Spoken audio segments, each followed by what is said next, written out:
কড়াইতে দিয়ে দিলাম 4টে শুকনো লঙ্কা, দিয়ে দিলাম রসুন। এগুলো ভালো করে একটু ভেজে নেব। আমি এগুলো হালকা ভেজে নিয়েছি।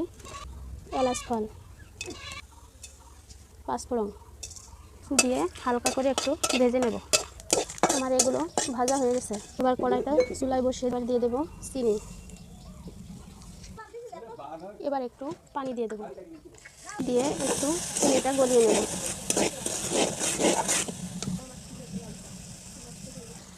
আমি লিচুগুলো বেছে রেখেছিলাম, এবার দিয়ে দেবো লিচু।